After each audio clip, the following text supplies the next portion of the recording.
Um, so you kept observing Shabbos. Oh yeah, my mother was Orthodox. Yeah. Absolutely. Friday nights we had everything stopped.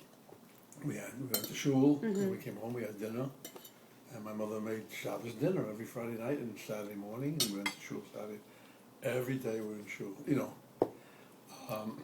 when my father passed away, I went to shul every day to say Kaddish. Even though I wasn't old enough, I was only 8 years old. Right.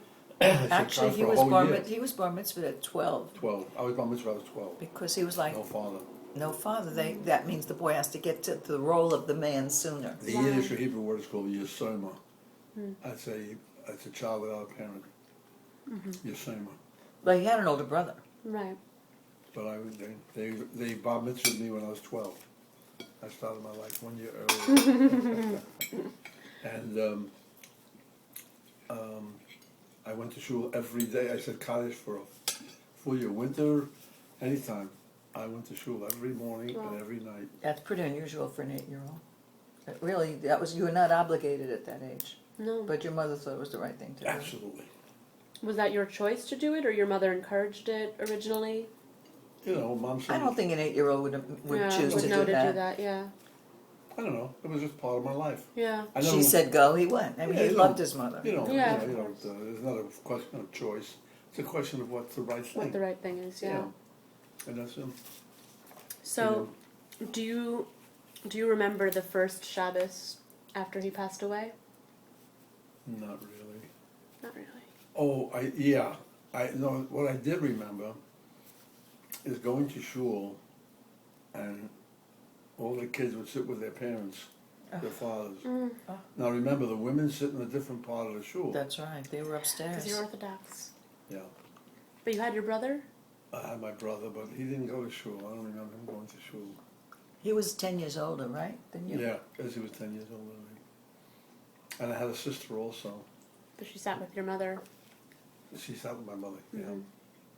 yeah. And so I would be pretty much alone Oh, because God. the kids would all be sitting with their fathers, and I would sort of be, I felt like Yeah. a bit outcast. Of course. But Yeah. listen, you survive. Yeah. Yeah. Was there much of a community there in the synagogue to help you along? Everybody, we knew everybody knew us. And when my dad passed away, I never forget my dad passed away, we had the funeral, there were a lot of people from the neighborhood, of course, you know. A lot of people owed him money. And All of a he- sudden they forgot that Right. they Yeah, jewelry, he was I had an uncle, his brother lived in Belgium, was a diamond dealer. Mm-hmm. And he used to send him diamonds, and he used to sort them. I used to watch him sort them. My father was a great mechanic. He worked in a factory, Quiggin factory in Queens, that made pocketbook frames.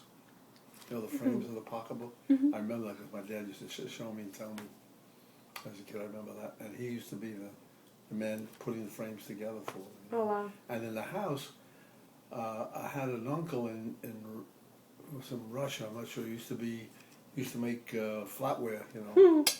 So we used to have a lot of flatware off my uncle. My other uncle lived in Belgium. That's my father's other brother. My father had 3 brothers that I know of. One was Sam, lived in the Bronx with us. We used to get together. Oh, Friday nights. I forget. We used to go down to my Uncle Sam's apartment in Harlem on 99th Street and Second Avenue, I think it was, or First Avenue. Every Friday night, my mother used to make a dinner, and we used to carry it on the elevator and take it down to my uncle and his 3 sons Wow. to make Friday night dinners down there. We did that for years. You mean you carried the chicken soup? In Chicken a pot? soup in a pot. Oh my And God. how far did you have to go with that? From the Bronx, On the I train. lived on 178th Street, so the station was 177, Tremont Avenue, and we took the elevator down to 99th Street, Harlem. So you it was know, a honey, schlep. when you tell her the elevator, she's thinking of an elevator. You mean subway? No, No? it's the one that goes above. Elevator. Like a regular train? Yeah, The but the train. one that Okay. goes There's an above, elevator. that's Yeah, called yeah, the yeah. elevator. It was called the 3rd Avenue L, and the 2nd Avenue L. Okay. One went on 3rd Avenue, one went on 2nd Avenue. It was elevated, that's Mhm. L. They're called Got it. Right. Wow. And eventually those got torn down, but that was done in my lifetime. Yeah. I remember when they tore that down. So, So you guys would schlep Shabbos dinner all the down way to my down? uncle's house, yeah, because he had no wife. Mm. So my mother used to make for both families, and we'd go down and have Friday night dinner with I them. can't believe you carried soup in a pot. Soup in a pot and chicken and everything. Oh boy. And she didn't have much money. She really had very little We money. had nothing. But he didn't know that. I used to work. Yeah. I had so many jobs. As a kid? Yeah. You would deliver newspapers? I had my own newspaper route. Not route, but I would go down to 149th Street and buy 50 papers. You know, I used to carry 50 papers. And they used to be 3 cents a paper, and you'd sell them for a nickel. So you made 2 cents on every paper. All right. That was, Very Different. entrepreneurial of you. I'd be up on the Grand Concourse in Tremont Avenue and hawking to the cars newspapers. Hmm. Any kind of weather. Snow, Wow. wind, cold. Then I got a real job, and my friend owned a few, one of my neighbors in the Bronx owned a few bowling alleys. I set pins. Today it's automatic. Yeah. Those days pins were set by hand You were by a called, pin yeah, boy. pinball. Huh. And you made money. They throw money down the alley to you after each game. They gave you a tip. So they just toss the money down the alley? Or you'd be nearby, Yeah. or they'd No, walk. they toss it down the alley. That's Yeah. funny. I used to set the pins. There was a foot pedal in the back, Hmm. and you pick up the pins and you put them in. You have to sit up on the top when the ball comes down, so you don't get hit. Yeah. The pins fly all over the place. Oh boy. And you clean them off in between spares, you know, and then you set the pins up again. It was all done manually. There were no machines. That's right. Yeah. That's right. Wow. And that was how I made money. I made sometimes $6, $10. That was big money. you That know, was big Oh money. yeah. You know, and Yeah. I'd bring it home. My mother couldn't touch the money with Shabbos, so I'd slip it under the in a tray there, and she'd pick it up on Sunday. Hmm. So she, that was another guy. He always brought it home and gave it to his mother. Oh Gave yeah. his money to his Yeah. mother. There was no question about that. No. That's wonderful. And you know, it's of course then World War II came and things changed, and I was going to high school in World War II when it broke out. I was setting pins. In fact, that's what I heard about Pearl Harbor. I was in the back of the bowling alley. I said, "We're going to war. Japs just invaded Pearl Harbor." Whoever heard of Pearl? I didn't know what they were talking about. Yeah. That's why I was setting pins that day. Wow. And yeah, That was a Sunday. December 7th, It was a Sunday. My father was relaxing on the couch. I was setting pins. And you know, in those days you listened to the radio, you kind of looked at it. It was a piece of furniture. Yeah. And he was relaxing by the radio. My mother was in the kitchen. And he said, "Anna, we're at war." I saved up enough money. Each week I'd give the guy $5 out of my pay for a bicycle. I myself a bike. The bike I bought, I have a sample of it here. It's about this big. Schwinn? It's a Schwinn, Hmm. and the front of it has a spring on it, so the whole front wheel will go up and down for you on the bumps. And Very Yeah, very nice. that was my first bike. Oh wow. $35. I'll never forget Took my me first 7 bike. weeks to pay for it.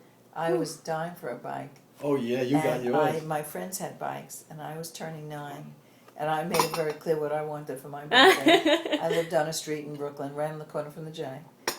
And my older brother was 20, and he said, "Mom's getting you a blouse." I don't want a blouse. Anyway, the morning of my birthday, as soon as I woke up, my older brother, the same one, the one and only, he said, "Come to the window." He rolled up the blinds, and there in the alley between the two buildings, sitting on a kickstand, was a 28-inch Oh. secondhand bike. Oh yeah, but And the funny thing was that my brother and my mother were going down the street like a week before.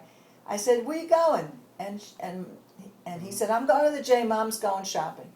But they weren't. They both got on a bus and they went to buy this bike. Oh wow.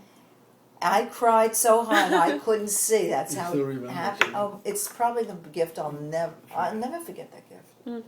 As long as I live, Yeah. look, you can tell. Hmm. I mean, I had my own bike. Secondhand didn't mean a thing. It was Yeah, just of what I course. wanted. It was yours. you know the Salvation Army? 28 You inch. ever had the Salvation Do- Army? yeah, I did. So we used to go down there for $3. You get a pair of ice skates. Somebody outgrew their ice skates. And My mother bought me ice skates though. Yeah. She had me on the ice all the time. Oh wow. My whole family plays ice hockey, all the boys. And a lot of people bought secondhand in those days. You know, it Ice wasn't- skate. Nobody was too proud. On the Yeah. lake, on the lakes. Bronx, we have the lakes. Yeah. And they freeze up and go out skate.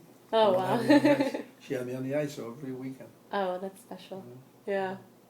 So I had my kids on the ice same way. You know, I say the apple don't fall far from the tree. No.